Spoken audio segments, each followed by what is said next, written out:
আমরা যারা গত ক্লাস করি নাই তাদেরকে আমরা অনলাইনে একটা ক্লাস মিস দিয়েছিলাম, তাদেরকে আমরা অনলাইনে আণবিক ভরের ব্যাপারটি বলে দিয়েছিলাম। নিশ্চয়ই তোমাদের আণবিক ভরের কথা মনে আছে। তারপরে আমরা আণবিক ভরের সাথে ব্যাপন হারের সম্পর্ক কি এটা বুঝাবো, একটা অ্যাডভান্স আলোচনা তোমাদের সাথে আমরা করব। করার পরে আমরা ব্যাপন হারের যে ম্যাথ আছে এই ম্যাথে আমরা আজকে চলে যাবো ইনশাল্লাহ। তো নিশ্চয়ই সবকিছু ঠিক আছে, তোমরা সবাই জানাও, আমাকে একটু বেশি বেশি কমেন্ট করে জানাও যাতে আমি তোমাদের অবস্থাটা বুঝতে পারি এবং আমি তাদের তোমাদেরকে যথেষ্ট ভালো করে অনলাইনে ক্লাসটা অফলাইনের মতো করে বুঝিয়ে দিতে পারি। এই ব্যাপারে সবাই আমাকে একটু সহযোগিতা করো। তোমরা খাতায় একটা কথা লিখে নিবে, সেটা হচ্ছে কোনো গ্যাসের ব্যাপন হার বা নিঃসরণ হার একই কথা, যদিও এখানে গ্যাসের ক্ষেত্রে ব্যাপন নিঃসরণ দুটাই ঘটে, তবে কঠিন বা তরলের ক্ষেত্রে ব্যাপন ঘটে নিঃসরণ ঘটে না। কিন্তু আমরা এখন যে আলোচনাটা পড়ছি, আমরা যে এখন গাণিতিক ব্যাখ্যাটা পড়বো, সেটা কিন্তু গ্যাসের জন্য এবং সেটা ব্যাপনের জন্য প্রযোজ্য হবে, নিঃসরণের জন্য প্রযোজ্য হবে। তাহলে কোনো গ্যাসের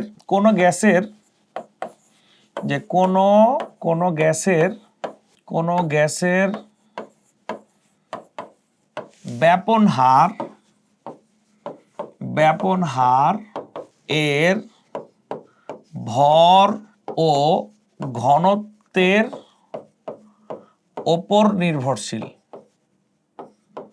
কোনো গ্যাসের ব্যাপন হার এর ভর ও ঘনত্বের ওপর নির্ভরশীল। বুঝতে পারছো? খাতায় নোট করে নাও, কোনো গ্যাসের ব্যাপন হার এর ভর ও ঘনত্বের উপর নির্ভরশীল। অর্থাৎ যে গ্যাসের ভর ও ঘনত্ব বেশি তার ব্যাপন হার কম, এবং যে গ্যাসের ভর ও ঘনত্ব কম তার ব্যাপন হার বেশি। একটি গ্যাস কত দ্রুত ছড়িয়ে পড়ছে তার উপর নির্ভর করবে যে তার ব্যাপন হার বেশি নাকি ব্যাপন হার কম। ওকে, লেখা কমপ্লিট। বলো স্যার, যে গ্যাসের ভর ও ঘনত্বের হার বেশি সেই গ্যাসের ব্যাপন হার কি স্যার বেশি না কম? ভর ও ঘনত্বের হার হয় না, ভর ও ঘনত্ব বেশি, যে গ্যাসের ভর ও ঘনত্ব বেশি। হ্যাঁ, ঠিক আছে, ওকে ওকে।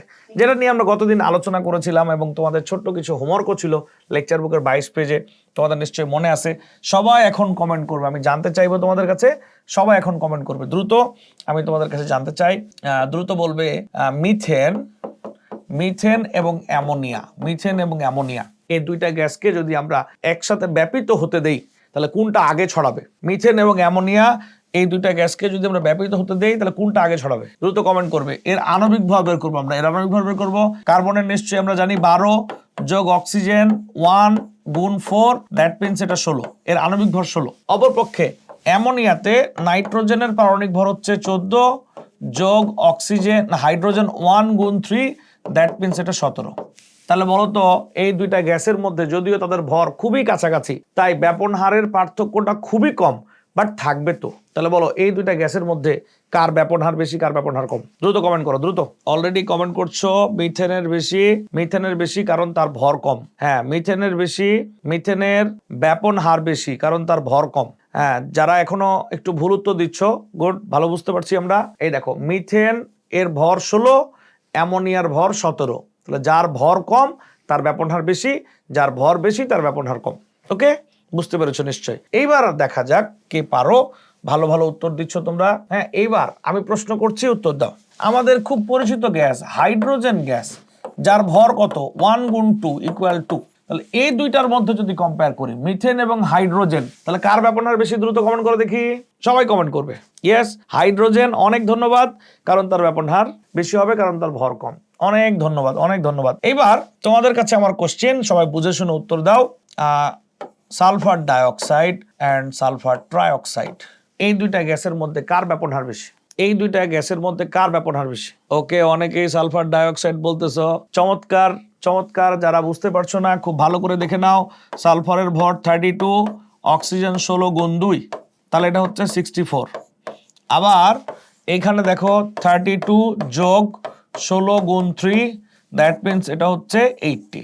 এই তো বুঝে গেছো। তাহলে যে গ্যাসের ভর কম তার ব্যাপন হার বেশি, আর যে গ্যাসের ভর বেশি তার ব্যাপন হার কম। চলো আমরা তোমাদেরকে লেকচার বুকে যে কোশ্চেনটা বা যেই চার্টটা হোমওয়ার্ক দিয়েছিলাম, যেটা কিনা বোর্ডে প্রায় পরীক্ষায় আসে, লেকচার শিটে সবাই 22 পেজ ওপেন করো, সেইখান থেকে আমরা এই চার্টটা সলভ করে নিব। দেখো এখানে খুব ভালো করে দেখো, বুঝতেই পারছো পরীক্ষায়। এই দেখো,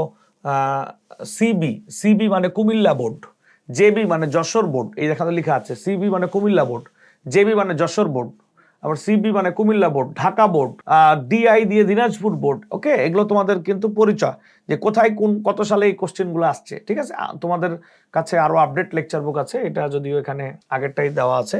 দেখো ভালো করে খেয়াল করো, এই কার্বন ডাইঅক্সাইড এবং সালফার ডাইঅক্সাইডের মধ্যে কোনটার ব্যাপন হার বেশি? তাহলে আমরা কি করবো, কার্বন ডাইঅক্সাইডের আণবিক ভর হচ্ছে 44, তুমি হিসাব করে দেখবা 44, আর মাত্র করলা সালফার ডাইঅক্সাইড কত করলা বলো, 64। তাহলে এটার ব্যাপন হার কি হবে, বেশি হবে। সালফার ডাইঅক্সাইড আর নাইট্রোজেন ডাইঅক্সাইড, সালফার ডাইঅক্সাইড তো 64, নাইট্রোজেন ডাইঅক্সাইড কত, নাইট্রোজেন 14 যোগ 16 গুণ 2, তাহলে কত হয় বলো, 32 আর 14 46। তাহলে 64 আর 46, যার ভর কম ওর ব্যাপন হার বেশি। এই যে হাইড্রোজেন আর অ্যামোনিয়া, এটাও পরীক্ষায় আসছে তুলনা করতে, কার্বন ডাইঅক্সাইড এবং মিথেন। কার্বন ডাইঅক্সাইড 44, মিথেন হচ্ছে 16, আণবিক ভর 16। ওকে, বুঝতেই পারছো। যেমন এই যৌগটা, এই দুইটা যৌগ মিথেন এবং ইথেন, হ্যাঁ, এই দুইটা যৌগ তোমাদের জানার কথা না, এটা চ্যাপ্টার 11 পড়া। এই যে C2H4 and C2H6, এই দুইটা তোমাদের জানার কথা না।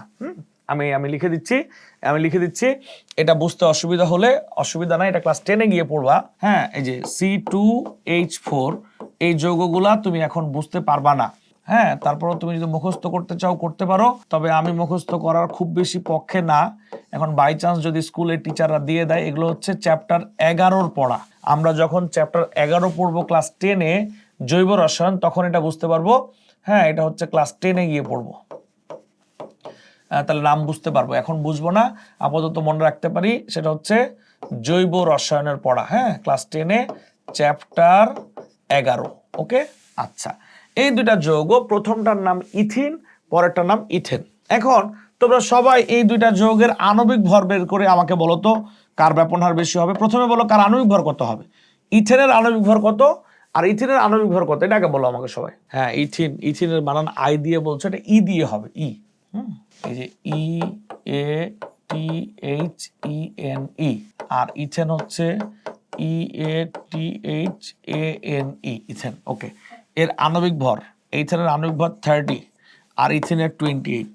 তাহলে তো বুঝেই গেছো, যার আণবিক ভর কম তার ব্যাপন হার বেশি, যার আণবিক ভর বেশি তার ব্যাপন হার কি, কম। ওকে, এইবার বাকিগুলো পারবো না, বলো তো এখান থেকে যেগুলো আছে, nitrogen, chlorine, carbon dioxide, hydrogen, nitrogen dioxide, oxygen, sulphur dioxide, ammonia, এগুলো সব পারবো না? বলো ক্লিয়ার কিনা, সবাই এই ধরনের পড়া ক্লিয়ার কিনা, দ্রুত বলো, সবাই এই ধরনের পড়া ক্লিয়ার কিনা? ওকে, ক্লিয়ার, সবাই ক্লিয়ার। হ্যাঁ, কেউ কোনো প্রশ্ন করতে চাও? আচ্ছা, এর আদলে আমরা তোমাকে ছোট ছোট দুইটা প্রশ্ন বলো। স্যার একটা কোশ্চেন আছে স্যার, বলো। 22 দেশে একটা প্রশ্ন ছিল, যেটা কঠিন পদার্থের ব্যাপন হার কম হয় কেন স্যার, এখানে এটা কিভাবে করব? ওকে, আমরা এইখানে আজকে ক্লাসে একটা অ্যাডভান্স পড়াবো। ওকে, কঠিন, এতক্ষণ আমরা তো শুধু গ্যাসের মধ্যে কম্পেয়ার করলাম, রাইট? আমরা একটু পরে একটা গ্যাস নিব, একটা কঠিন নিব, একটা তরল নিব। তোমরা কিন্তু খেয়াল করেছো কিনা, তোমাদেরকে কিন্তু বলা হলো কোন পদার্থের ব্যাপন হার ভর ও ঘনত্বের উপর নির্ভরশীল, রাইট? বলা হয়েছে কিনা বলো তো? আমরা এখন কাজ করেছি শুধু কি নিয়ে, ভর নিয়ে, ভরের কম্পেয়ার করেছি, ঘনত্বের কিন্তু কম্পেয়ার করি নাই। এবং খুবই মজার একটা ব্যাপার, বাংলাদেশে বেশিরভাগ স্টুডেন্ট শুধু ভর নিয়েই থাকে, ঘনত্ব নিয়ে কাজ করে না। এবং আমি কেন জানি দেখি যে টিচাররাও হচ্ছে ঘনত্ব নিয়ে তেমন পড়ান না, অত বেশি পড়ান না, অল্প কিছু টিচার পড়ান। তা আমরা তোমাদেরকে এতক্ষণ কথা বললাম ভর নিয়ে, একটু পরে কথা বলবো কি নিয়ে, ঘনত্ব নিয়ে। তখন একটা কঠিনের সাথে একটা তরলের কম্পেয়ার করতে পারবো, একটা তরলের সাথে গ্যাসের কম্পেয়ার করতে পারবো। এখন আমরা যেগুলো কম্পেয়ার করলাম সবগুলো কি ছিল বলতো? যেটা কম্পেয়ার করলাম ওই দুইটাই কি ছিল, গ্যাস ছিল। এবং দুইটাই যদি গ্যাস হয় তাহলে এটা ব্যাপনের ক্ষেত্রেও প্রযোজ্য, আবার এইটা নিঃসরণের ক্ষেত্রেও প্রযোজ্য। কিন্তু মনে রাখবো, নিঃসরণ কিন্তু তরল বা কঠিনের হয় না। ওকে, আচ্ছা, কোশ্চেন দেখো তো, কোশ্চেন কি লেখা আছে, বাচ্চারা বলো তো কি লেখা আছে? হ্যাঁ, সিএনজি কি, কোশ্চেন লিখে ফেলো, তুমি খাতায় কোশ্চেনটা লিখে ফেলো। এইটা খুবই গুরুত্বপূর্ণ একটা জ্ঞানমূলক কোশ্চেন, সিএনজি কি 1 মার্কের জন্য পরীক্ষা আসতে পারে। ওকে ওকে, দেখো এরপর উত্তর দেখো, সিএনজির ফুল ফর্ম কি বলো, একজন বলো কি লেখা আছে? সিএনজি অর্থ হচ্ছে ন্যাচারাল গ্যাস। হ্যাঁ, কম্প্রেসড ন্যাচারাল গ্যাস। ওকে, মিথেন গ্যাসকে উচ্চ চাপে সংকুচিত সিলিন্ডারে প্রবেশ করালে এই যে গ্যাস পাওয়া যায় এটা সিএনজি। ওকে, এটা কিন্তু জিএএস, এটা কিন্তু এখানকার কোনো বিষয় না। ওকে, কম্প্রেসড ন্যাচারাল গ্যাস, স্পেলিং সহ দেখে নাও। তো এখন কোথায় তুমি দেখেছো, সবাই বলো তো কোথায় সিএনজি দেখেছো? রাস্তায় সিএনজি দেখেছো, রাইট? আমরা এই সিএনজি চালিত গাড়িগুলার নামই দিয়ে দিছি কি বলো? সিএনজি। ওকে, কিন্তু অ্যাকচুয়ালি গাড়িটার নাম কিন্তু কি, বেবি ট্যাক্সি, কিন্তু ওইটাতে জ্বালানি হিসেবে ব্যবহার করা হয় কি, সিএনজি। তাই গাড়ির ওপরে লেখা থাকে সিএনজি, আমরা বাঙালি তাকে কি নামে ডাকি, সিএনজি নামে ডাকি। অর্থাৎ যদি আমরা জানি গ্যাসীয় পদার্থকে যখন সিলিন্ডারের মধ্যে রাখা হয় তখন তাকে গ্যাসীয় ফর্মে যদি আমরা রাখি তাহলে ওইটা অল্প পরিমাণ গ্যাস ওখানে ধারণ করতে পারবে। এজন্য আমরা ওই প্রাকৃতিক গ্যাস যেটা আমাদের দেশে খনি থেকে উত্তোলন করা হয়, এই প্রাকৃতিক গ্যাসকে যখন চাপ প্রয়োগ করে একটা সিলিন্ডারের মধ্যে তরল করে রাখি তখন আমরা তাকে নাম দেই সিএনজি। আর এই সিএনজি গুলা মূলত গাড়িতে ব্যবহার করা হয়। ওকে, আমরা বাসা বাড়িতে রান্না করার ক্ষেত্রেও পাইপলাইনে যে গ্যাস পাই সেটাও কিন্তু natural gas, methane, natural gas methane, but সেটা কিন্তু কম্প্রেসড না। আর গাড়িতে যেটা ব্যবহার করি ওটা কি, সিএনজি। ওকে, পাইপলাইনে যেটা আসে ওটা মিথেন, ওইটাও প্রাকৃতিক গ্যাস, এটাও প্রাকৃতিক গ্যাস। গাড়িতে যেটা ব্যবহার করি এটাও প্রাকৃতিক গ্যাস, কিন্তু বলতো পার্থক্য কি, বাসা বাড়িতে পাইপলাইনে যে প্রাকৃতিক গ্যাসটা ব্যবহার করি, যে মিথেনটা ব্যবহার করি, ওইটা কম্প্রেসড না, ওটা সিলিন্ডারে থাকে না, আর এটাকে আমরা সিলিন্ডারে রাখি বলে এটাকে আমরা সিএনজি বলি। এইবার দেখো বলতো কি লেখা আছে বাচ্চারা, এলপিজি কি। ওকে, চলো আমরা এলপিজি কি দেখে নেবো। বলো এলপিজি কি, ইলাবোরেশন বলো, কোশ্চেন লিখে নাও। এলপিজি কি, এলপিজি কি কোশ্চেন লিখে নাও। উত্তর তুমি এখন লিখে নিতে পারো অথবা পরবর্তীতে, আচ্ছা এখনই লিখে নিতে পারো। এই দেখো লেখা আছে কি, লেখা হলে আমাকে সবাই কমেন্ট করবা। লিকুইফাইড পেট্রোলিয়াম গ্যাস, তরলীকৃত পেট্রোলিয়াম গ্যাস। এই দেখো তরলীকৃত পেট্রোলিয়াম গ্যাস। বলো তুমি এটা কোথায় দেখতে পাও, আমাকে বলো দ্রুত, কোথায় কোথায় দেখতে পাও এটা। বাসা বাড়িতে আমরা রান্না করার জন্য পাইপলাইনের গ্যাস ছাড়া এক ধরনের গ্যাসের বোতল ব্যবহার করি, দেখেছো তোমরা সবাই? কমেন্ট করো তো বা মাইক্রোফোন অন করে বলো। বাসা বাড়িতে পাইপলাইনের গ্যাস ছাড়াও আমরা এক ধরনের গ্যাস দেখতে পাই, আমরা দেখেছি কিনা বলো। ওকে, ওটাকে বলা হয় কি বলো তো, এলপিজি। এলপিজি। ওকে, আচ্ছা একটা ছোট্ট একটু জানার জন্য প্রশ্ন করি তোমাদেরকে, এই এলপিজি কি বাংলাদেশে খনি থেকে উত্তোলন করা হয়? এটাকে ওটাকে প্রাকৃতিক গ্যাস বলা হলো, এটাকে পেট্রোলিয়াম গ্যাস বলা হলো কেন, জানো কেউ, বলতে পারবা? আমি বলি, বাংলাদেশে প্রাকৃতিক গ্যাস খনিতে পাওয়া যায়, বাট আমরা অ্যাকচুয়ালি মধ্যপ্রাচ্যের যে কান্ট্রিগুলো আছে সেখান থেকে পেট্রোলিয়াম আনি জাহাজে করে চট্টগ্রামে আনি। চট্টগ্রামে একটা কোম্পানি আছে যেটা রিফাইনারি করে, পেট্রোলিয়ামকে পরিশোধন করে। ওই কোম্পানির নাম হচ্ছে ইস্টার্ন রিফাইনারি কোম্পানি। এই কোম্পানি পেট্রোলিয়ামকে গ্যাস, পেট্রোলিয়ামের একটা অংশ থাকে গ্যাস, একটা থাকে পেট্রোল, একটা থাকে অকটেন। অকটেন কোথায় ব্যবহার করি বলো তো, বলো অকটেন কোথায় ব্যবহার করি? গাড়িতে। হ্যাঁ, বাইকে, গাড়িতে ব্যবহার করি। তো এই যে পেট্রোলিয়াম গুলাকে আমরা কিনে নিয়ে আসি, তারপর আমরা বলি না মেরিল পেট্রোলিয়াম জেলি, বলি কিনা বলো? হ্যাঁ, তো আমরা মধ্যপ্রাচ্যের কান্ট্রিগুলো থেকে আমরা পেট্রোলিয়াম নিয়ে আসি। পেট্রোলিয়ামের মধ্যে অনেক কিছু থাকে, পেট্রোলিয়াম গ্যাস থাকে, তারপর হচ্ছে পেট্রোল থাকে, অকটেন থাকে, ডিজেল থাকে, লুব্রিকেন্ট থাকে, তারপর হচ্ছে প্যারাফিন মোম থাকে যেটা আমরা ওই যে পেট্রোলিয়াম জেলিতে ব্যবহার করি। অর্থাৎ পেট্রোলিয়ামের মধ্যে অনেক কিছু থাকে। তো ওইটা জাহাজে করে আমরা মধ্যপ্রাচ্যের কান্ট্রিগুলো থেকে কিনে নিয়ে আসি। সৌদি আরব, দুবাই, কাতার, এই টাইপের কান্ট্রিগুলোতে সৃষ্টিকর্তা মরুভূমির মাটির নিচে এই ধরনের পেট্রোলিয়াম গ্যাসের খনি দিয়েছেন, ওইখান থেকে আমরা ক্রয় করে নিয়ে আসি। নিয়ে আসার পর আমরা চট্টগ্রামে এটাকে পৃথক করি। পৃথক করার পর ওর মধ্যে যেটা গ্যাসীয় উপাদান থাকে সেটা আমরা সিলিন্ডারে ভরি, সেটা হচ্ছে এলপিজি। আর পেট্রোল, অকটেন, এই তেলগুলোকে আমরা তখন বিভিন্ন ফিলিং স্টেশনগুলোতে আমরা পাঠিয়ে দেই। আবার যেগুলো লুব্রিকেন্ট টাইপের পদার্থ সেগুলো ইঞ্জিন অয়েলে ব্যবহার করি। আবার যেগুলো প্যারাফিন মোম ওগুলো কিন্তু আমরা এই বিভিন্ন ধরনের কসমেটিক্স তৈরিতেও ব্যবহার করি। তো আমরা এইটা কিন্তু বাংলাদেশে খনি থেকে উত্তোলন করা যায় না, এটা আমরা পেট্রোলিয়াম যে বাইরে থেকে আনি সেইখান থেকে গ্যাসীয় অংশটাকে পৃথক করি, তখন সিলিন্ডার করার পর আমরা তাকে বলি এলপিজি বা লিকুইডিফাইড পেট্রোলিয়াম গ্যাস। এখানে দেখো সিএনজি আর এলপিজির মধ্যে পার্থক্য কি এটা বুঝতে পারবে। এখন সিএনজিতে কি থাকে, কোন গ্যাস থাকে বলো, মিথেন। আর এলপিজিতে থাকে কি বলতো, প্রোপেন এবং বিউটেন। এ দেখো ভালো করে বুঝি আমরা, এইখানে সিএনজি এটা হচ্ছে, এর উপাদান হচ্ছে মিথেন, প্রাকৃতিক গ্যাস। আচ্ছা, সিএনজিতে থাকে কি, মিথেন থাকে। এবার এলপিজি এর মধ্যে থাকে C4H10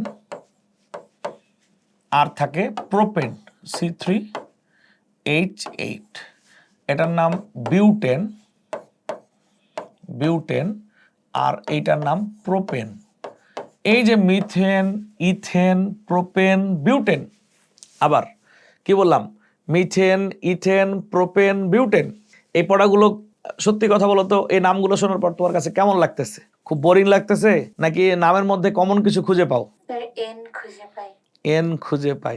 এগুলো অনেক মজার পড়া, কিন্তু এগুলো চ্যাপ্টার 11 পড়া। আমার খুব ইচ্ছা করতেছে তোমাদেরকে এগুলো পড়াইতে, কিন্তু জানো আমি পড়াইতে পারতেছি না, কারণ তোমরা ছোট বাচ্চা বুঝবা না, তখন আবার আমার বদনাম হবে যে কি পড়াই মেহেদী স্যার। ঠিক আছে, এগুলো খুব মজার পড়া, এগুলো আমরা চ্যাপ্টার 11তে অর্গানিক কেমিস্ট্রিতে গিয়ে পড়াবো। ঠিক আছে, এবং তোমাকে জাস্ট একটা মজার কথা বলি, কিছুক্ষণ আগে পড়লা ইথেন, এই যে এটা পড়লা কি C2H6, এটার নাম হচ্ছে ইথেন।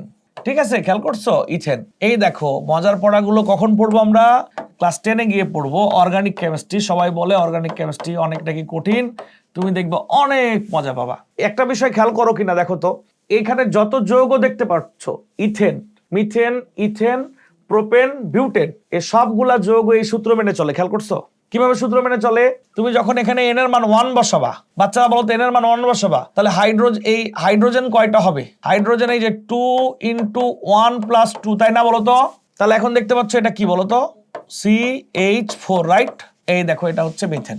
একইভাবে এই সূত্র দিয়ে ইথেন, এই সূত্র দিয়ে প্রোপেন, এই সূত্র দিয়ে বিউটেন পাওয়া যায়। এবং দেখো তো সবার লাস্টে উচ্চারণ হয়েছে কি বলো? এন। তোমাদের যে আমি ইক আস পড়াই না, এটার থেকেও ইক আসের থেকেও মজা হচ্ছে এটা। তো অত্যন্ত দুঃখের বিষয় যে আমরা তোমাদেরকে এখন এগুলো পড়াতে পারছি না। কেন পারছি না বলো তো? কোথায় গিয়ে পড়বো আমরা এগুলো বলো? ক্লাস 10-এ চ্যাপ্টার 11-তে গিয়ে আমরা পড়বো ইনশাল্লাহ। আপাতত আমাদেরকে এটা মনে রেখেই দিন পার করতে হবে, আর কিছু নাই। দুঃখের বিষয় এটা। ঠিক আছে, এই দেখো এখন তোমাকে যদি প্রশ্ন করা হয়, তোমাকে যদি এমন প্রশ্ন করে দেওয়া হয় যে ধরো একটা সিলিন্ডারে সিএনজি আছে, আরেকটা সিলিন্ডারে এলপিজি আছে, বলো। ঠিক আছে, এখন দুইটা সিলিন্ডারে লিক করছে, ধরো এটা লিকেজ হয়ে গেছে। বলো তো কোন সিলিন্ডার আগে খালি হয়ে যাবে? পারবা বলতে কেউ? এটা একটা কোশ্চেন, মনে করো এটা কোশ্চেন। হ্যাঁ, কোনটা আগে খালি হবে? দেখো সিএনজিটা, কারণ মিথেনের ভর কত? 16। আর প্রোপেন বিউটেনের আণবিক ভর বের করতে পারো? প্রোপেনের আণবিক ভর বের করো তো, প্রোপেনের আণবিক ভর বের করো তো দ্রুত। এই কার্বন 12 × 3 + 8, 3 × 12 36, আর 8-এ কত? 44। এবার বিউটেনের আণবিক ভর যদি আমরা বের করি, তাহলে কি হবে? 12 × 4 + 10 কত হবে? 58 হবে। তাহলে কে ভারী, মিথেন ভারী নাকি প্রোপেন ভারী নাকি বিউটেন ভারী? যত কার্বন বাড়বে তত ভারী হবে। তাহলে আমরা যদি কখনো এরকম প্রশ্ন, সাধারণত হয় না, বাট যদি কখনো কোথাও এরকম প্রশ্ন চলে আসে যে একটি সিএনজি সিলিন্ডার এবং একটি এলপিজি সিলিন্ডার, দুটি গ্যাসের বোতলে কর্ক খুলে দিলে, অথবা দুটি সিলিন্ডার যদি লিক হয়, তাহলে কোন সিলিন্ডার থেকে সবার আগে সমস্ত গ্যাস বেরিয়ে পড়বে? তখন যার ভর কম, এটার থেকে আগে গ্যাস বেরিয়ে পড়বে। বলো ঠিক আছে না ঠিক নাই? বুঝছো না বুঝো নাই? তাহলে আরেকটা কোশ্চেনটা লিখে রাখতে পারো। সিএনজি এবং এলপিজির মধ্যে কোনটি আগে খালি হবে? এটা তো বুঝলা, কোশ্চেনটা লিখে রাখবা, সংকেতগুলো লিখে রাখবা, আণবিক ভরগুলো লিখে রাখবা, নামগুলো লিখে রাখবা, 4টা মুখস্থ করবা। মিথেন, ইথেন, প্রোপেন, বিউটেন, 4টা মুখস্থ করবা। Methane, ethane, propane, butane. Okay, আর যদি বুঝতে চাও এই 4টা কিভাবে আসছে, অফলাইন ক্লাসে প্রশ্ন করে তোমাদের চেহারা দেখে দেখে পড়াবো, নাহলে এখন পড়ালে যদি না বুঝো তখন মন খারাপ করবা অনেকেই। ওকে, আচ্ছা এবার প্রশ্ন করো সবাই একটু। আচ্ছা আমি প্রশ্ন করি তোমাদেরকে। ধরো এলপিজিতে প্রোপেন বিউটেন দুইটা আছে, এলপিজি সিলিন্ডারটা লিক হয়েছে, তাহলে কোন গ্যাস আগে খালি হবে? প্রোপেন নাকি বিউটেন? প্রোপেন। কেন প্রোপেন খালি হবে আগে? তাই তার কি বেশি হবে? আচ্ছা, মানে যদি সরু ছিদ্র পথ দিয়ে বেরিয়ে আসে তখন এটাকে ব্যাপন বলবো নাকি নিঃসরণ বলবো? নিঃসরণ বলবো। তাহলে সিলিন্ডার সরু ছিদ্র পথ দিয়ে, বা সিলিন্ডার লিক হয়ে ওখান থেকে গ্যাস বেরিয়ে যাওয়া, এটা কিন্তু ব্যাপন না, এটা কি বলো? নিঃসরণ। বুঝছো কিন্তু? হ্যাঁ, ওকে, ব্যাপন বলবো নাকি নিঃসরণ বলবো, বুঝে গেছো না? আচ্ছা একটা কথা বলা হয় নাই, বলো বিউটেন কত % আছে আর প্রোপেন কত % আছে? 70 থেকে 80 ভাগ হচ্ছে বিউটেন। এই যে 70 থেকে 80 ভাগ বিউটেন, 70 থেকে 80 ভাগ বিউটেন, অলমোস্ট 80% হচ্ছে বিউটেন, আর বাকি 20% হচ্ছে প্রোপেন। এলপিজির মধ্যে 80% বিউটেন। আর যদি তাহলে একটা অপশন থাকে, তাহলে কোনটা উত্তর দিব বলো? Most of time butane. আর বিউটেন প্রোপেন দুইটাই থাকে। আচ্ছা দেখা যাক কি কোশ্চেন লেখা আছে। বিউটেনের ব্যাপন হার প্রোপেনের তুলনায় কম কেন? ওই তো বুঝে গেছো, ভর বেশি। যার ভর বেশি তার ব্যাপন হার কম, আর যার ভর কম তার ব্যাপন হার কি বেশি। ওকে, এই যে এখানে একটা কোশ্চেন আসছে অলরেডি বোর্ডে, হ্যাঁ মজার কোশ্চেন তো, কঠিন পদার্থের ব্যাপন হার কম হয় কেন, আমরা উত্তর দিব এটার। এখন আসো নেক্সট কোশ্চেন দেখা যাক, এটা বইয়ে নাই, বোর্ড বইয়ে নাই, চাইলে পড়তে পারো, অ্যাডিশনাল আলোচনা, কে বলতে পারে এটা বুঝো কিনা, আইকিউ দিয়ে উত্তর করো। এটা বোর্ড বইয়ে নাই কিন্তু তোমার জীবন চলতে কাজে লাগবে। সিএনজি বুঝলা, এলপিজি বুঝলা, তাহলে সিএনজি বুঝে গেলা, এলপিজি বুঝে গেলা, হোয়াট ইজ এলএনজি? ইয়েস, তোমরা তো অনেক মেধাবী বাচ্চা, নাকি আগে পড়েছো? বলো, বুদ্ধি দিয়ে উত্তর করলা না কি দিয়ে উত্তর করলা? বুদ্ধি দিয়ে উত্তর করলা না আগে থেকে জানতা? বুদ্ধি দিয়া, বুদ্ধি দেখছো, তার মানে আমরা কি বলছি বলো তো, আমরা বুঝে বুঝে পড়বো, মুখস্থ কম করবো, রাইট? বুঝে গেছো যে স্যার এইখান থেকে এন নিব আর এখান থেকে এল নিব, দিয়ে এলএনজি বানিয়ে দিব, রাইট? আচ্ছা, লিকুইফাইড ন্যাচারাল গ্যাস, হ্যাঁ এলপিজির থেকে এলএনজির বার্নিং কোয়ালিটি ভালো, তাই রিসেন্টলি বাংলাদেশের ইন্ডাস্ট্রিগুলোতে এখন বাইরের দেশ থেকে এলএনজি আমদানি করা হয়। এলপিজিতে যে তাপ পাওয়া যায় ওই তাপটা থেকে এলএনজিতে তাপের পরিমাণটা কি বেশি, এর কারণে এখন এটা আগে বাংলাদেশে এত প্রচলিত ছিল না, কয়েক 4-5 বছর হবে মনে হয় এরকম, হ্যাঁ বিভিন্ন ইন্ডাস্ট্রিতে যারা কাজ করে ইন্ডাস্ট্রিয়ালিস্টরা এই এলএনজি কিন্তু আমদানি করছে তাদের ইন্ডাস্ট্রিতে এটা ব্যবহার করার জন্য। এতে করে তারা সিএনজি গাড়ি চালাতে যে আমরা ফুয়েলটা ব্যবহার করি ওইখানে যেমন তাপটা বেশি পায় এলপিজির তুলনায়, মানে অর্থাৎ ন্যাচারাল গ্যাস থেকে আমরা যে হিটটা পাই এই তাপটা বেশি। আমি যখন 11তম অধ্যায়ে পড়াবো তখন কোনটাতে তাপ বেশি পাওয়া যায়, কেন পাওয়া যায়, এটা ক্যালকুলেশন করে তোমাদেরকে দেখাবো ইনশাল্লাহ। ওকে, চলো আমরা যে পড়া মানুষজন পড়ে না সেটা আমরা এখন পড়বো, বা মানুষজন পড়লেও কম পড়ে আর কি, কম মানুষ পড়ে সেটা আমরা এখন পড়বো। দেখা যাক কোন বাচ্চা বুদ্ধি দিয়ে উত্তর করতে পারে, ঠিক আছে? ব্যাপনের একটু অ্যাডভান্স আলোচনা, হ্যাঁ আমরা এতক্ষণ ভর নিয়ে কথা বলছি, দেখি কোন বাচ্চা তাড়াতাড়ি ধরতে পারে আমার কথা। অসুবিধা নাই, আমরা ধরতে পারলেও বুঝাই দিব, না পারলেও বুঝাই দিব। NaCl এটা কি? এটা হচ্ছে সলিড। আচ্ছা, এই পাশেই লিখি সলিড, এর আণবিক ভর 58.5, এটা হচ্ছে আণবিক ভর। এরপর পানি H2O, বলতো এবার ব্র্যাকেটে এল লিখে কি বুঝালাম? লিকুইড। আর NaCl এর পাশে এস লিখে কি বুঝালাম?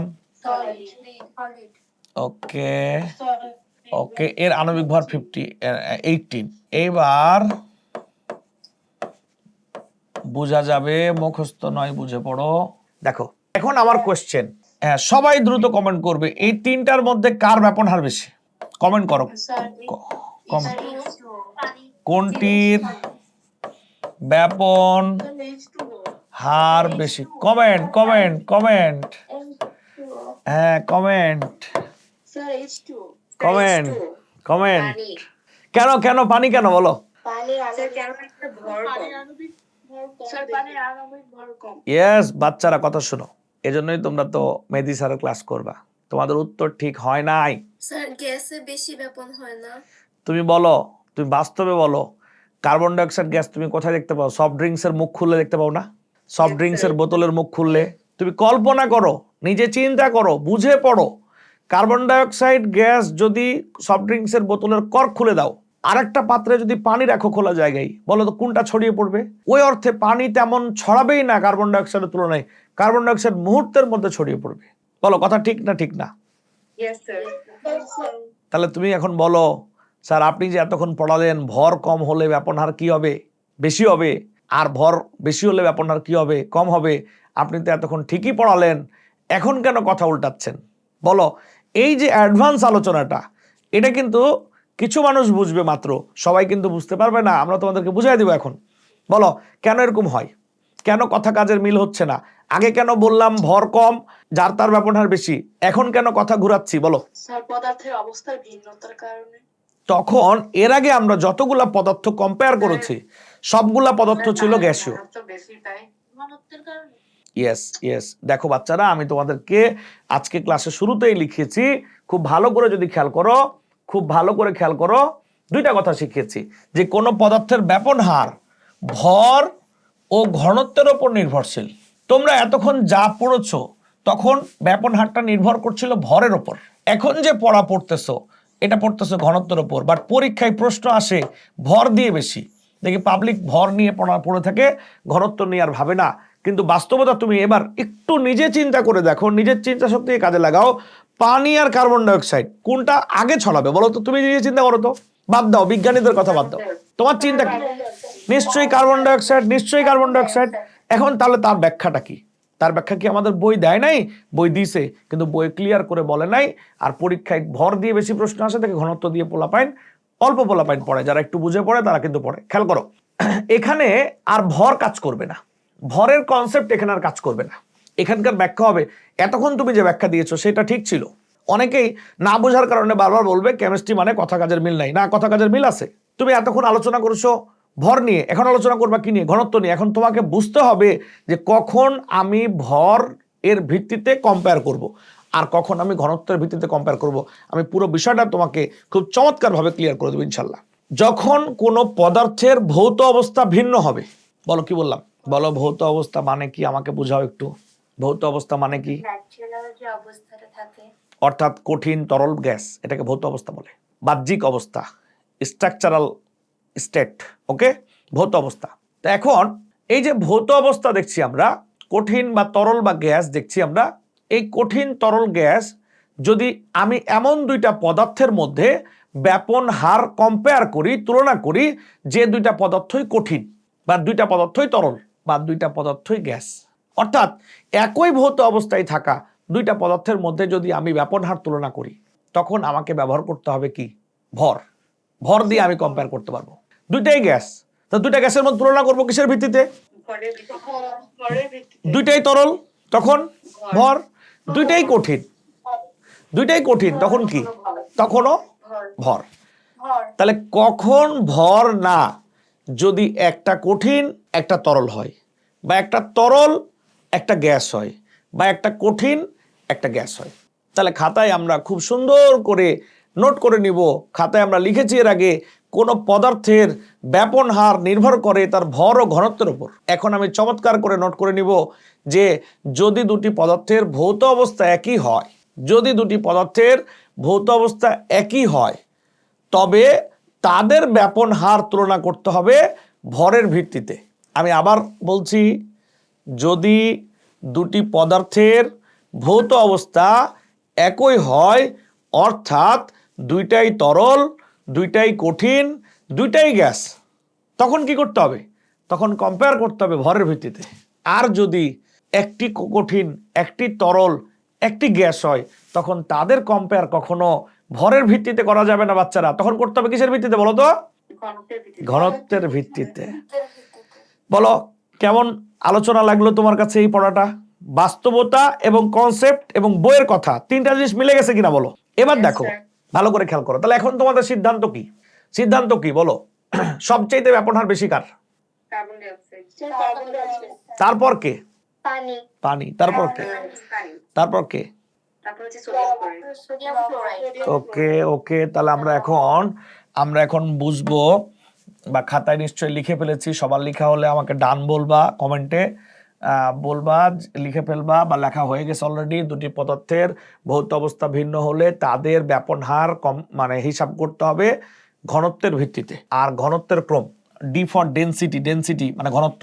তাহলে ডি অফ কঠিন বা সলিড, ডি ফর ডেনসিটি ঘনত্ব। কঠিনের ঘনত্ব সবচেয়ে বেশি, তারপর তরলের ঘনত্ব, তারপর কি? তরলের ঘনত্ব, তারপর হচ্ছে গ্যাসের ঘনত্ব। এটা মনে রাখবা। তাহলে এটা হচ্ছে ঘনত্বের ক্রম।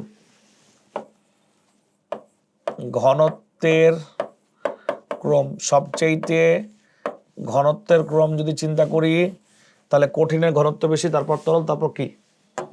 এবার হচ্ছে ব্যাপন, ব্যাপন হারের ক্রম। তাহলে কি হবে বলো? গ্যাস, তরল, আর কি বলো?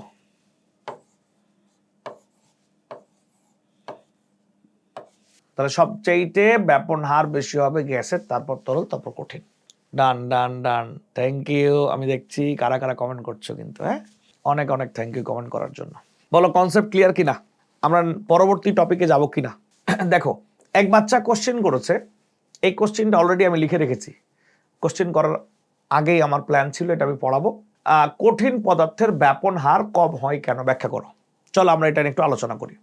তোমরা নিশ্চয়ই কঠিন পদার্থের গঠন সম্পর্কে জানো, আমি একটু বলি, আমার সাথে তোমরা যোগ করতে পারো। কঠিন পদার্থের অণুগুলার আন্ত আণবিক আকর্ষণ বল কেমন? বেশি, অনেক বেশি, অনেক বেশি। আন্ত আণবিক দূরত্ব কেমন? অনেক কম। কঠিন পদার্থের অণুগুলো কম্পন কাঁপতে পারে নাকি কাঁপতে চায়? কাঁপতে চায়, কিন্তু সহজে কাঁপতে পারে না, কারণ তাদের আন্ত আণবিক আকর্ষণ বল বেশি। এই দেখো বাচ্চারা, তোমাদের যাদের পড়ালেখার প্রতি টান বেশি, তাদের হয়তো অনেকের মনে হচ্ছিল যে এখন আমি এই ক্লাস বাদ দিয়ে হয়তো অন্য কিছু করব, মুভি দেখব বা অন্য কিছু করব, যেটা আমার মানে বিনোদনমূলক কিছু হবে হয়তো বা। সবার তো মন চায় একটু রিল্যাক্স করতে, একটু এন্টারটেইন করতে, একটু এনজয় করতে, কিন্তু আমরা সবকিছু বাদ দিয়ে ক্লাসে আসছি কেন? কারণ আমাদের পড়ালেখার প্রতি যথেষ্ট আকর্ষণ আছে, আমরা দায়িত্বশীল, আমরা এজন্য ক্লাসে আসছি। কিন্তু আমাদের কি অনেকের মন চায় না যে এই সময় যদি ক্লাস না থাকতো তাহলে আমি অন্য কিছু করতাম যেটা আমার মনকে আরো আনন্দ দিত? হয়তো এরকম ছিল। তো বিষয়টা এরকমই, কঠিন পদার্থের অবস্থাটা তোমার আমার অবস্থার মতোই, যে আমরা চাই একটু রাতের বেলা রিল্যাক্স করতে, হ্যাঁ, কিন্তু পড়ালেখা দায়িত্বের কারণে, আমাদের পড়ালেখার প্রতি আকর্ষণের কারণে আমরা এটা করতে পারছি না। কঠিন পদার্থটা এরকম, তাদের অণুগুলোর মধ্যে যথেষ্ট আন্তঃআণবিক আকর্ষণ বল রয়েছে, তারা কাঁপতে চায়, তরলের মতো কাঁপতে চায়, গ্যাসের মতো কাঁপতে চায়, কিন্তু আন্তঃআণবিক আকর্ষণ বলের জন্য তারা কাঁপতে পারে না। তাহলে গত ক্লাসে আমরা যে প্র্যাকটিক্যাল দেখাচ্ছিলাম দিয়ে তখন নাড়ায় দেখাইছিলাম, বাট বোর্ডে দেখিয়েছিলাম যে তাপ দিলে ব্যাপন হার কি হয়, বাড়ে। আচ্ছা তখন একটা কথা বলছিলাম না আমরা, যে তাপ দিলে ব্যাপন হার বাড়ে কেন? কারণ অণুর গতিশক্তি কি হয়, বেশি থাকে, রাইট? তো কঠিন পদার্থের মধ্যে অণুগুলো যেগুলো থাকে সেগুলো যেহেতু কাঁপতে পারে না, তোমার কি মনে হয় গতিশক্তি কি অনেক বেশি নাকি গতিশক্তি কম? গতিশক্তি কম। তাহলে তুমি বুঝে গেছো না?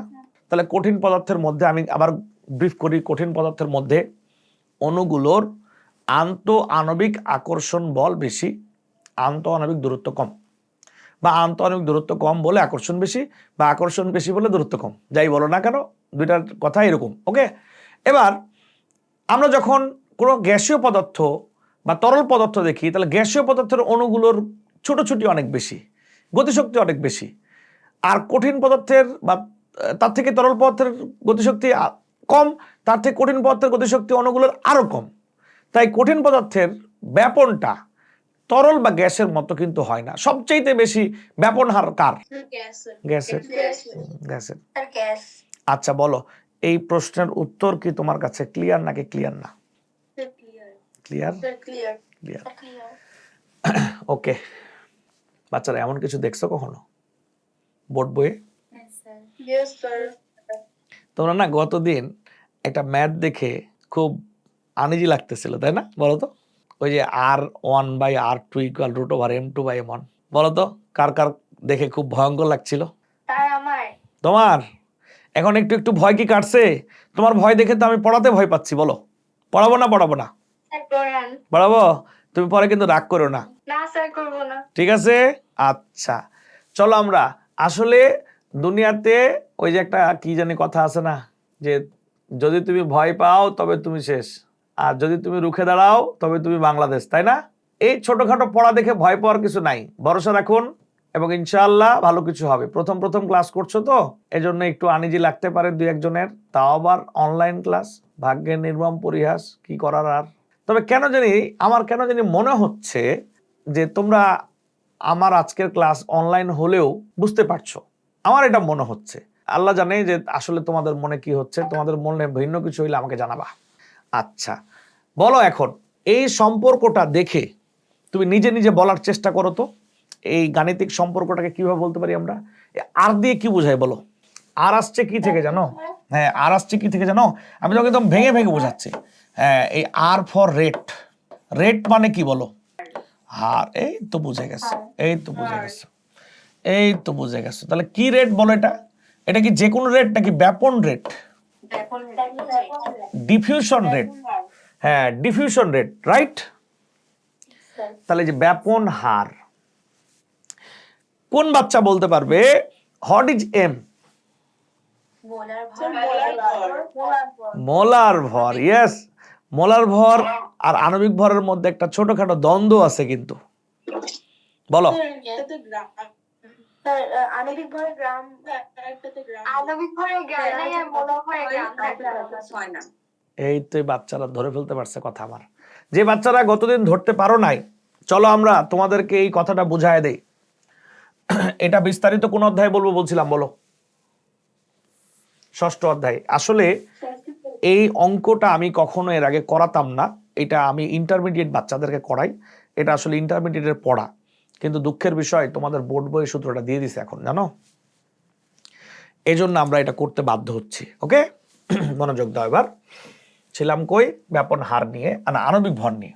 দেখো, এই কার্বন ডাইঅক্সাইড, কার্বন ডাইঅক্সাইডের আণবিক ভর যদি বলে তাহলে 12 যোগ 16 গুণ 2 ইকুয়াল 44।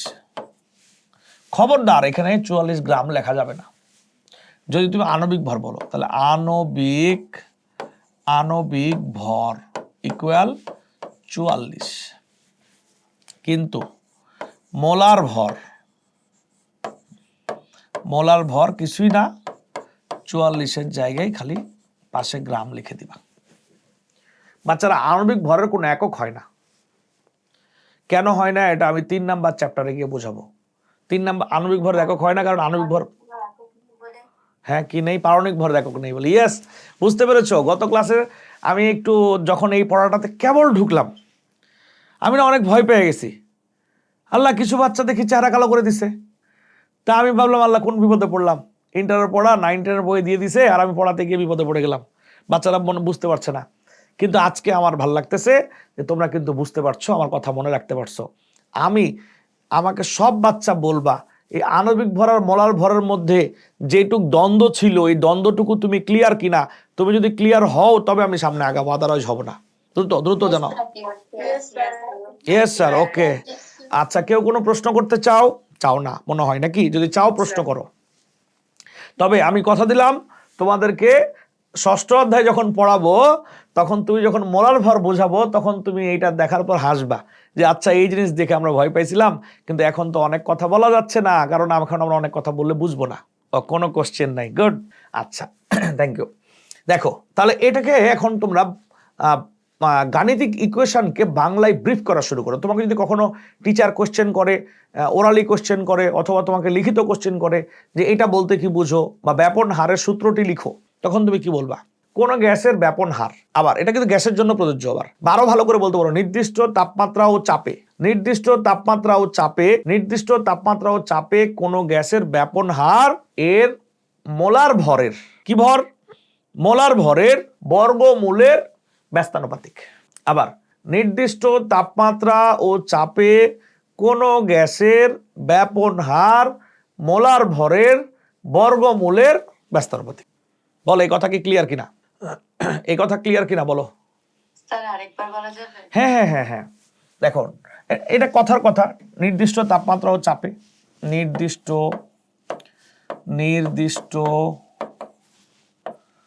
তাপমাত্রা ও চাপে কোন গ্যাসের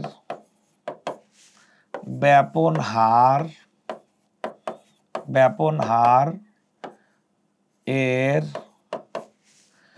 মোলার ভরের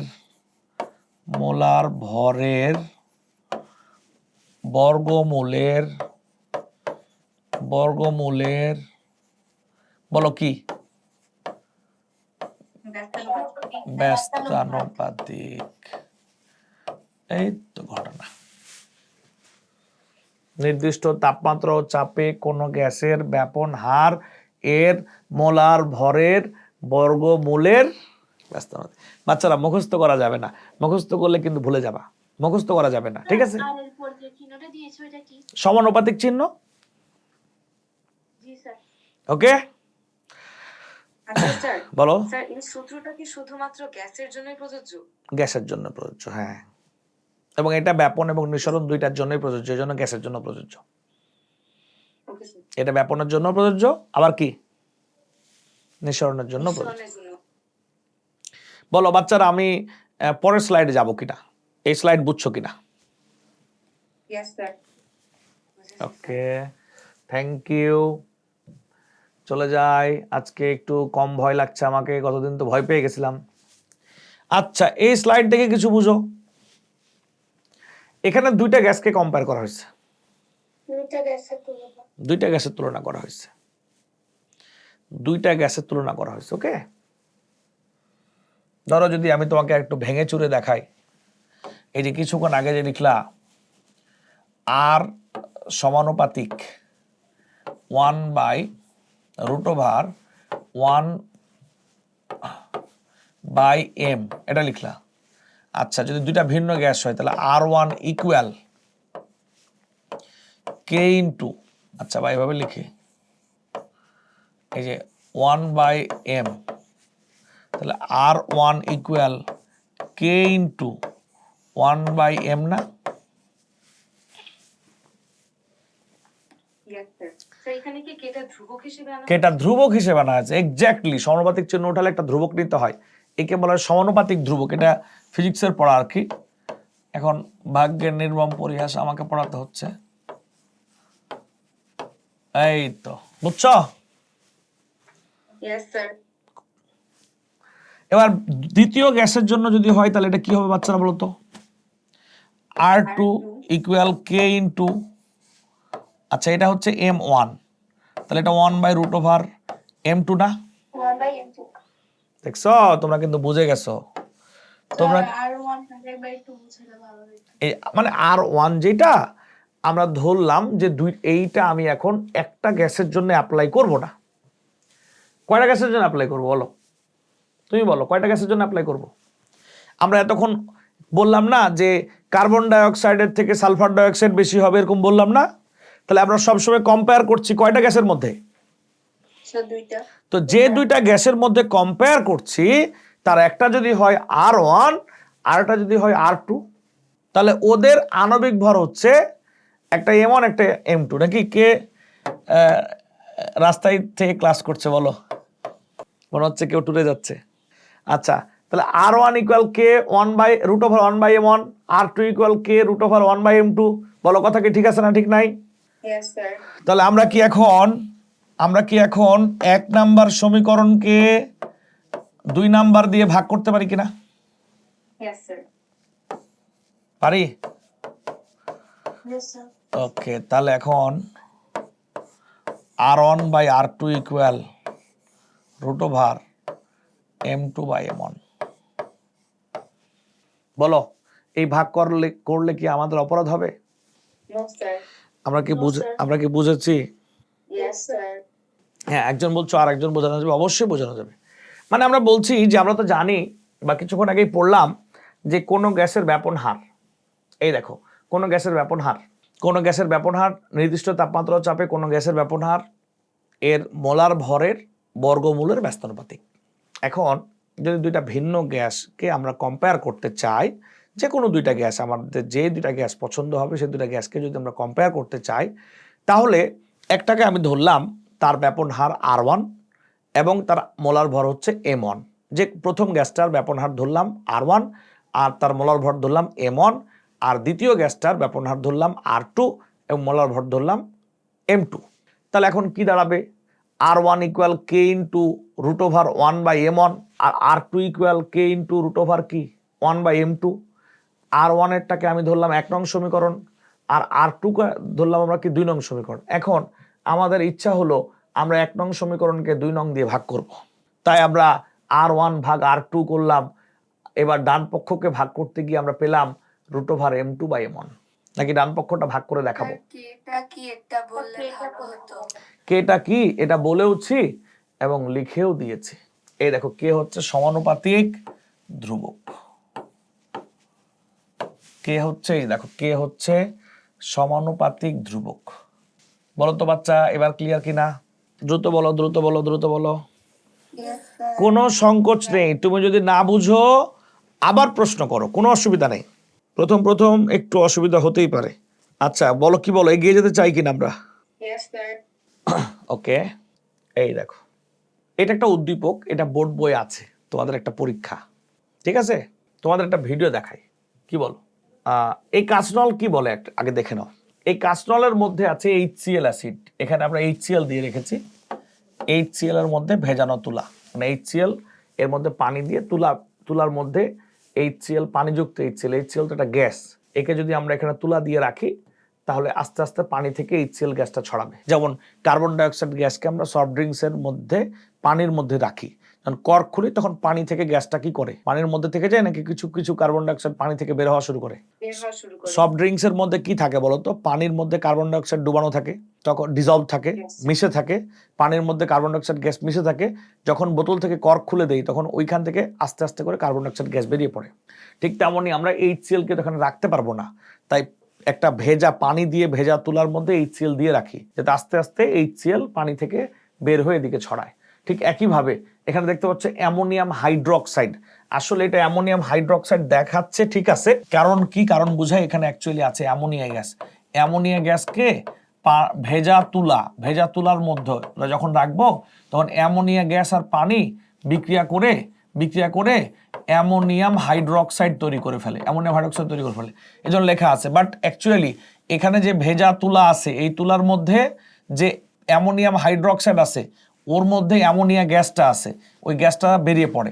যখন দৌড় দেয় এদিকে, গ্যাসটা দৌড় দিবে, পানি তো আর দৌড় দিবে না সহজে, তাই না? গ্যাসটা দৌড় দিবে, আর এখান থেকে দৌড় দিবে শুধু HCl। কিন্তু অ্যামোনিয়া আর পানি এটা মিলে কিন্তু অ্যামোনিয়াম হাইড্রোক্সাইড হয়ে যায়। যেমনভাবে সফট ড্রিঙ্কসের মধ্যে অ্যাকচুয়ালি থাকে কার্বন ডাইঅক্সাইড গ্যাস, কিন্তু কার্বন ডাইঅক্সাইড যখন পানির সাথে যুক্ত থাকে তখন এটা কার্বন ডাইঅক্সাইড থাকে না, এটা হয়ে যায় কি বলতো, কার্বনিক অ্যাসিড। এই কথাটা মনে হয় বুঝতে অনেকের কষ্ট হয়েছে, কি বলো? বুঝতে পেরেছি। আবার বলবো? Yes, sir. ওকে, আচ্ছা শোনো, কার্বন ডাইঅক্সাইড একটা গ্যাস। আমি যখন সফট ড্রিঙ্কসের বোতলের মধ্যে, তুমি দেখবা বিভিন্ন বইয়ে পড়েছো যে সফট ড্রিঙ্কসে কোন অ্যাসিড থাকে, এরকম কিছু পড়েছো কেউ কখনো? Yes, sir. তখন দেখবা লেখা আছে কার্বনিক অ্যাসিড। আসলে ব্যাপারটা কি, কেমিস্ট্রি না বুঝে পড়লে মজা, আর না বুঝলে উল্টাপাল্টা লাগবে। আসলে ব্যাপারটা হচ্ছে কার্বন ডাইঅক্সাইড গ্যাস আর পানিকে যদি মিশায় দাও তখন ওটা হয়ে যায় কার্বনিক অ্যাসিড। আর কার্বনিক অ্যাসিডকে যদি খোলা জায়গায় রেখে দাও তখন ওখান থেকে আস্তে আস্তে বুদবুদ আকারে কার্বন ডাইঅক্সাইড গ্যাসটা উড়ে যায়, এক সময় শুধু পানিটাই থাকে। সফট ড্রিঙ্কসের বোতল এর কর্ক খুললে কি হয় বলো তো তুমি? কর্ক খুলে দিলে কি কার্বন ডাইঅক্সাইড পানিতে ডুবে থাকে নাকি আস্তে আস্তে বেরিয়ে যায়? বের হয়ে যায়। কিন্তু কার্বন ডাইঅক্সাইড যখন সফট ড্রিঙ্কসের মধ্যে মিশে ছিল তখন কিন্তু এটা কার্বন ডাইঅক্সাইড ছিল না, তখন এটা ছিল কার্বন ডাইঅক্সাইড যোগ পানি। কি ছিল বলো? Carbonic acid. Carbonic acid. Carbonic acid. এবার যখন আমি সফট ড্রিঙ্কসের বোতলের মুখটা খুলে দিলাম তখন ওই পানির ভেতরে কার্বন ডাইঅক্সাইড গ্যাস আর থাকতে চাইবে না, ছটপট করবে, কারণ ওর গতিশক্তি অনেক, কি বলো, অনেক বেশি। এখন যখন কার্বন ডাইঅক্সাইড বোতলের কর্ক খুলে দেওয়া মাত্র উড়াল দিবে, তখন সে কি পানি সহকারে উড়াল দিবে নাকি শুধু গ্যাসটা উড়াল দিবে? শুধু গ্যাসটা উড়াল দিবে। তাহলে বলো তো, পানি আর কার্বন ডাইঅক্সাইড যুক্ত হয়ে থাকলে ওটা কি হয়ে যায়? কিন্তু কার্বনিক অ্যাসিড যদি খোলা জায়গায় রাখি তখন আস্তে আস্তে কার্বন ডাইঅক্সাইড পানি থেকে কি হওয়া শুরু করে? উড়াল দেওয়া শুরু করে। আচ্ছা এইবার বলো, অ্যামোনিয়াকে যদি পানির সাথে মিশায় রাখি তাহলে অ্যামোনিয়া কি হয়? আচ্ছা আবার অ্যামোনিয়া একটা গ্যাস, ওকে যখন পানির সাথে মিশায় রাখি তখন ও হয়ে যায় অ্যামোনিয়াম হাইড্রোক্সাইড। এখন পানির মধ্যে অ্যামোনিয়াম হাইড্রোক্সাইড রেখেছি, দিয়ে ওইটার তুলাতে ভিজিয়ে রেখেছি। উন্মুক্ত অবস্থায় যখন আমি পানি আর অ্যামোনিয়া গ্যাসের মিশ্রণ, দ্যাট মিন্স অ্যামোনিয়াম হাইড্রোক্সাইডকে রেখে দিব, তখন অ্যামোনিয়া গ্যাস আর পানির সাথে থাকবে না, আস্তে আস্তে কি হওয়া শুরু করবে বলো? উড়া শুরু করবে। তাহলে পানির সাথে যখন অ্যামোনিয়া যুক্ত থাকছে তখন সেটা অ্যামোনিয়াম হাইড্রোক্সাইড, কিন্তু পানি থেকে যখন বেরিয়ে গ্যাস আকারে ছড়িয়ে পড়ছে তখন ওইটা কি আর অ্যামোনিয়াম হাইড্রোক্সাইড নাকি শুধু অ্যামোনিয়া গ্যাস? শুধু অ্যামোনিয়া গ্যাস। তাহলে বলো অ্যাকচুয়ালি এই কাঁচনলের এই প্রান্ত থেকে রওনা দিবে কোন গ্যাসটা বলো? HCl। অ্যামোনিয়া কিন্তু গ্যাস। ওই প্রান্ত থেকে কি রওনা দিবে কি অ্যামোনিয়াম হাইড্রোক্সাইড নাকি অ্যামোনিয়া গ্যাস? Ammonia gas. হ্যাঁ, এই ব্যাপারটা কিন্তু অনেকে বুঝবে না। তাহলে এখন যদি আমি HCl আর অ্যামোনিয়ার মধ্যে ব্যাপন হার কম্পেয়ার করি তাহলে ভর কি আমি HCl এর বের করব, আর এই দিকের ভরটা বের করব কার? অ্যামোনিয়ার নাকি অ্যামোনিয়াম হাইড্রোক্সাইডের? Sir ammonia. অ্যামোনিয়ার, কারণ দৌড় তো দিবে অ্যামোনিয়াম হাইড্রোক্সাইড তো দৌড় দিবে না। বলো কথা ক্লিয়ার না? স্যার দৌড়ার ঘটনাটা আরেকবার ক্লিয়ার করা যাবে? কেন ক্লিয়ার করা যাবে না? তুমি যদি 1000বার জিজ্ঞেস করো 1000বার আমি উত্তর দিব। যতক্ষণ পর্যন্ত এই টপিক তুমি থাকবা ততক্ষণ পর্যন্ত উত্তর দিতে থাকবো, অন্য টপিকে গেলে তখন হয়তো আলাদা বিষয়। ঠিক আছে? আচ্ছা দেখো, এটা নিয়ম। আচ্ছা একটা কাজ করি, একটা ভিডিও দেখাই, কি বলো? Yes sir. আচ্ছা একটা ভিডিও দেখাই, দেখো একটা ভিডিও দেখাই। তার আগে একটা কথা বলো, HCl আর অ্যামোনিয়া যখন পরস্পরের সাথে মিশে যায় তখন একটা যৌগ উৎপন্ন করে, সেই যৌগটা কি এখানে দেখতে পাচ্ছ? Ammonium chloride. Ammonium chloride. ওর একটা ধোঁয়া আছে, ধোঁয়াটা কি ধরনের ধোঁয়া বলো? সাদা ধোঁয়া। সাদা ধোঁয়া। চলো আমরা একটা ভিডিও দেখে আবার এখানে বুঝতে আসবো। হ্যাঁ একটা ভিডিও দেখি, তোমাদের আমরা জানি যে তোমাদের কারো অসুবিধা হইতে পারে, দেখে আমরা একটা ভিডিও দেখা যায়। We're going to look Yes, at sir. an acid-base Yes, sir. reaction between HCl gas and কি জানি বকাবকি করে, তাই না? সাউন্ড বন্ধ করে দেবো নাকি? transfer সাউন্ড শুনবো নাকি বন্ধ করে দেবো? of a hydrogen ion from the acid HCl to the base ammonia. It will produce ammonium chloride, which is a solid, which we'll see as smoke coming out of the tube. I'm going to add some concentrated aqueous ammonia to one of the flasks. AQ মানে কি বুঝো? AQ মানে বুঝো? No sir. পানিযুক্ত পানির মধ্যে যখন ammonia দিবা তখন তাকে বলে অ্যাকুয়াস। অ্যাকুয়া মানে পানি। এই বোতলের মধ্যে অ্যামোনিয়া গ্যাস আছে নাকি পানিযুক্ত অ্যামোনিয়া আছে? নিশ্চয়ই পানিযুক্ত আছে, একটু পরে দেখতে পাবো ভিডিওতে। এই দেখো মনে হচ্ছে আমরা কি ঢাললাম? গ্যাস ঢাললাম নাকি লিকুইড ঢাললাম? এটা দেখে কি মনে হচ্ছে? লিকুইড ঢাললাম অ্যাকচুয়ালি, কিন্তু এর মধ্যে অ্যামোনিয়া আছে, এই লিকুইডের মধ্যে অ্যামোনিয়া আছে। ঠিক আছে, এটা দ্রবণ, পানির মধ্যে অ্যামোনিয়াকে ডুবানো আছে, কারণ গ্যাসকে তো এভাবে ঢালা যাবে না। সফট ড্রিঙ্কসটা কি আমাদের কাছে কি মনে হয়, লিকুইড না গ্যাস? অ্যাকচুয়ালি কিন্তু লিকুইড। আমরা তো এক বোতল থেকে আরেক বোতলে সফট ড্রিঙ্ক ঢালি কিন্তু তখনই কিন্তু আস্তে আস্তে ওখান থেকে কি বের হওয়া শুরু হয়? কার্বন ডাইঅক্সাইড গে। তেমন আমরা এখানে অ্যামোনিয়া পানির মধ্যে দিয়ে যে দ্রবণ তৈরি করছিলাম, ওই দ্রবণটা এখানে কিছুটা ঢেলে এই দেখো কর্ক আটকায় দিছে। এরপর এই পাত্রে ঢালবে এখন HCl এর জলীয় দ্রবণ, অ্যাকুয়াস দ্রবণ। কি দ্রবণ? অ্যাকুয়াস। দেখো Hydrochloric acid, the other এই যে হাইড্রোক্লোরিক, অ্যাকুয়া লেখা আছে, এই দেখছো কি অবস্থা? oxidative acids and bases are going to be in solution. But you do not need to have an aqueous solution to have an acid-base reaction. এই দেখো সাদা ধোঁয়া কিসের বলো তো? সাদা ধোঁয়া কিসের? Ammonium chloride. বুঝে গেছো? এইবার আসো আবার আগের জায়গায়, দেখো ঘটনা এবার কত ক্লিয়ার হয়ে যায় তোমার কাছে ইনশাআল্লাহ। যতক্ষণ না বুঝবা ততক্ষণ ছাড়বা না আমাকে, ঠিক আছে? কোনো অসুবিধা নাই। বলো এবার বাচ্চারা বলো, এই পাশে কি আছে? এখানে কি লেখা আছে? HCl অ্যাসিড দ্রবণ দিয়ে ভেজানো তুলা। তো ভিজাইতে গেলে কি লাগে বলো? ওরা তো আর বাংলা ভাষায় পড়ে না, ওরা তখন লিখছে কি বলো? HCl ব্র্যাকেটে কি লিখছে বলো? অ্যাকুয়াস মানে কি? অ্যাকুয়া মানে কি? পানি। তাহলে HCl কে কোথায় ডুবায় রাখছে? আচ্ছা এখানে অ্যামোনিয়া লেখা দরকার ছিল, রাইট? কিন্তু পণ্ডিতি করে অ্যামোনিয়াম হাইড্রোক্সাইড লিখছে, অসুবিধা নাই, এই পণ্ডিতি ঠিকই আছে, যে যেমনে বুঝে আর কি। এই দেখো অ্যামোনিয়া পানির মধ্যে দিলে আসলে অ্যামোনিয়া থাকে না, অ্যামোনিয়া হয়ে যায় কি বলো? Ammonium hydroxide. স্যার অ্যামোনিয়াম পানির মধ্যে থাকলে যদি অ্যামোনিয়াম হাইড্রোক্সাইড হয়, HCl পানির মধ্যে থাকলে তার কোনো গাঠনিক উপাদান চেঞ্জ হয়? হ্যাঁ তার গাঠনিক চেঞ্জ হয়ে যায়, কিন্তু আমি ওইটার জন্যই কিছুক্ষণ আগে বললাম যে টিচার যে বইটা লিখছে উনি এইভাবে এই কাজটা না করলেও পারতো, এরকম বৈষম্য না করলেই পারতো। দুই দিকেই হয় HCl আর অ্যামোনিয়া লিখতো, আর না হয় দুই দিকেই পানি যোগ করার পর যে যৌগটা হয় সেটা লিখতো, বুঝছো?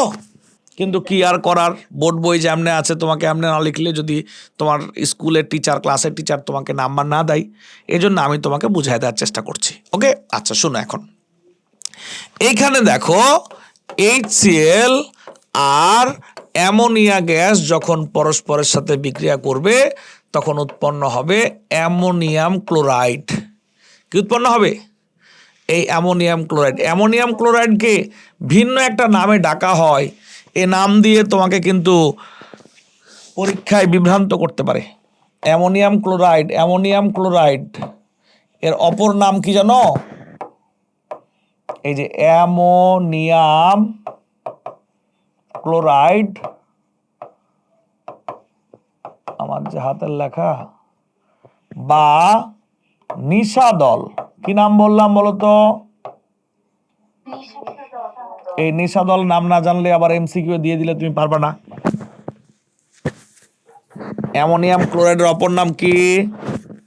নিশাদল। এইবার দেখো, এক পাশে HCl, আরেক পাশে কি? Ammonia gas. Ammonia.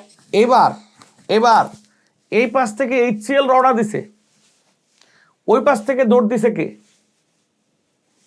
Ammonia. Ammonia gas. তারা যখন মিলিত হবে, দ্যাট মিন্স অ্যামোনিয়া আর HCl পরস্পরের সাথে বিক্রিয়া করবে, তখন উৎপন্ন করবে অ্যামোনিয়াম ক্লোরাইড। আর অ্যামোনিয়াম ক্লোরাইডকে দেখে চেনা যাবে কারণ তার কি ধোঁয়া আছে। সাদা। তাহলে বলো দুইটা পদার্থ কোথায় মিলিত হবে? মাঝ বরাবর মিলিত হবে নাকি যে কোনো এক প্রান্তে মিলিত হবে? যে কোনো এক প্রান্তে। যে কোনো এক প্রান্তে মিলিত হবে। কেন প্রান্তে মিলিত হবে? কারণ দুইটার আণবিক ভর এক না, একটার আণবিক ভর বেশি, একটার আণবিক ভর কি কম। যার কারণে যার আণবিক ভর কম ও বেশি দৌড়াবে। দেখো তুমি খেয়াল করো, HCl এর আণবিক ভর কত বাচ্চারা বলো তো? 1, হ্যাঁ 1 প্লাস 35.5, তাহলে বলো কত হলো? 36.5। আর অ্যামোনিয়ার ভর কত? 14 যোগ 1 গুণ 3, দ্যাট মিন্স 17। তাহলে বলো HCl আর অ্যামোনিয়ার মধ্যে কে বেশি দৌড় দিবে? অ্যামোনিয়া। অ্যামোনিয়া। তাহলে ঠান্ডা মাথায় চিন্তা করো, মাঝখানে সাদা ধোঁয়া উৎপন্ন হবে নাকি যে কোনো এক প্রান্তে?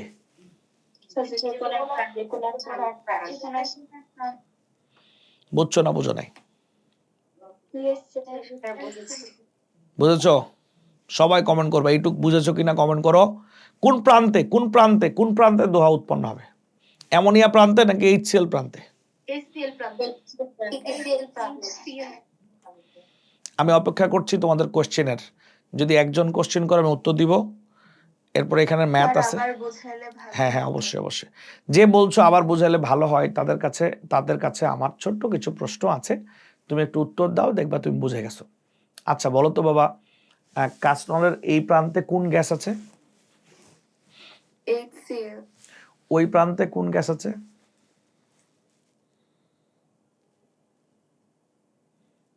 যা, অ্যামোনিয়া। অ্যামোনিয়া। আচ্ছা, অ্যামোনিয়া আর HCl যদি কখনো মিলিত হয় তখন তাদের মধ্যে একটা বিক্রিয়া হবে, ওই বিক্রিয়ায় কোন যৌগ উৎপন্ন হবে? চাইলে তোমরা সবাই এই বিক্রিয়াটা লিখে নিতে পারো, চাইলে তোমরা সবাই এই বিক্রিয়াটা লিখে নিতে পারো। এই যে অ্যামোনিয়া, এই যে অ্যামোনিয়া যোগ HCl উৎপন্ন হয় অ্যামোনিয়াম ক্লোরাইড। অ্যামোনিয়াম ক্লোরাইড সাদা ধোঁয়া বা নিশাদল।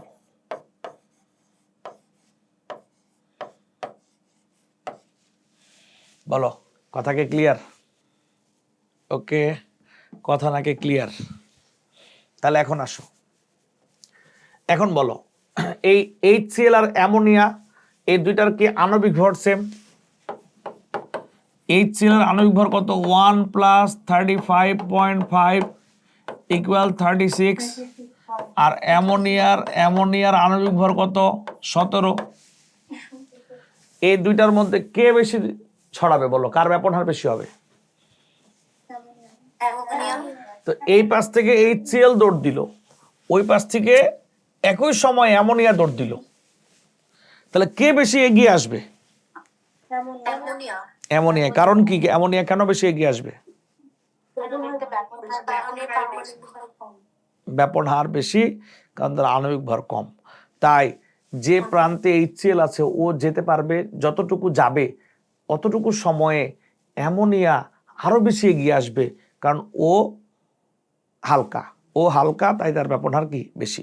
তাই অ্যামোনিয়া আর HCl এর দেখা মাঝপথেও না হয়ে যে প্রান্তে HCl আছে ওই প্রান্তে হবে, এবং সাদা ধোঁয়াটা ওই প্রান্তে উৎপন্ন হবে। আমি জানতে চাই ক্লিয়ার কিনা এবার। আর একজনও যদি আবার প্রশ্ন করে আমি আবার উত্তর দিব ইনশাল্লাহ। স্যার এখানে HCl তো সাধারণত মানে অ্যাসিড, তো এটাকে তো তরল অবস্থায় থাকে, এটাকে গ্যাসীয় কেন বলা হচ্ছে? না, তুমি জানো না, HCl গ্যাস কিন্তু পানির মধ্যে দিয়ে ওরে অ্যাকুয়াস বানায় রাখা হয়। আমরা যে সফট ড্রিঙ্কস খাই ওইখানে কিন্তু কার্বন ডাইঅক্সাইড গ্যাস খাই, তাই না বলো তো? কিন্তু আমরা গ্যাসকে দেখি কেমন? তরল দেখি, মানে তরলে দ্রবীভূত থাকে। তরলে দ্রবীভূত থাকে, পানিতে ডিজলভ থাকে। ওকে, জি স্যার। তাই আমরা যে ল্যাবে যে HClটা ব্যবহার করি ওকে পানিতে ডিজলভ করা থাকে, কিন্তু ও অ্যাকচুয়ালি কি না, লিকুইড। হ্যাঁ, HCl তরল না, HCl হচ্ছে গ্যাস। এই জন্য বলা হয় হাইড্রোজেন ক্লোরাইড গ্যাস বলা হয় একে।